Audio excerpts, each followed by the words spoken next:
nagko-commute ka, malamig, hindi ka bilad sa araw, hindi ka naulanan. Ang lahat ng commuters nandito, kita-kita, sama-sama. Malamig, di ba? Komportable. Pag doon ka sa kalsada, hindi mo sila makikita yung mga commuters dito. Wala masyadong tao eh, no?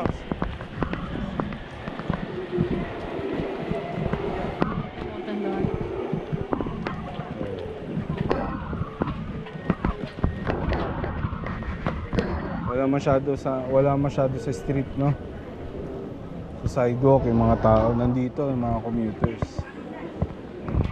Hindi lang pala pagpato, no? Lahat ng trail sa ilalim. Hindi ka nabibilad sa araw, hindi ka nainitan. Lalamigan ka pa ng aircon, no?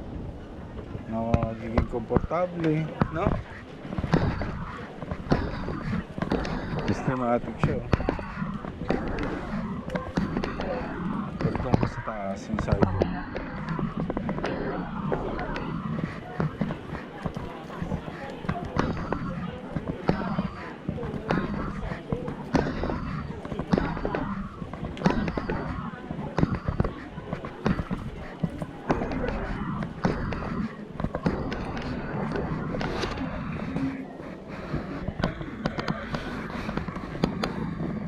Pero hindi ka pa nagpapawisan. Mainit pala dito, no?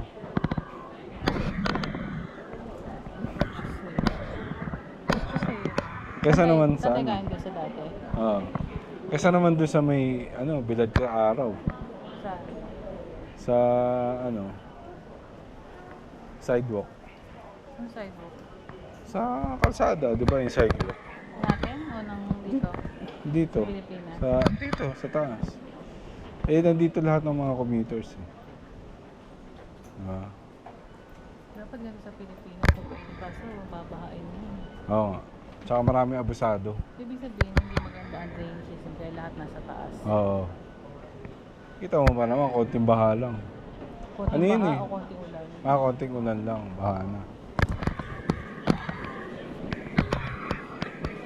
Ito, underground. Ilang palapag to, no? Oo. Nagawa nila underground lahat, no? Ilan nilibig pa rin. Oo. Mga 3-4. Napalapag. Pailalim.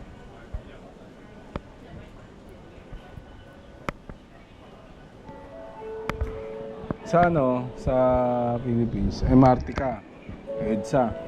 Pag lilipat ka sa LRT1 o LRT2, lalabas ka pa, lalakad ka pa sa kalsada. Dito, hindi mo. Dapat Oo, ganun. ang layo pa na lalakarin mo bago ka makalipot sa isang sa LRT1 o kaya 2. Para makapag-transfer ka sa kabilang may train station.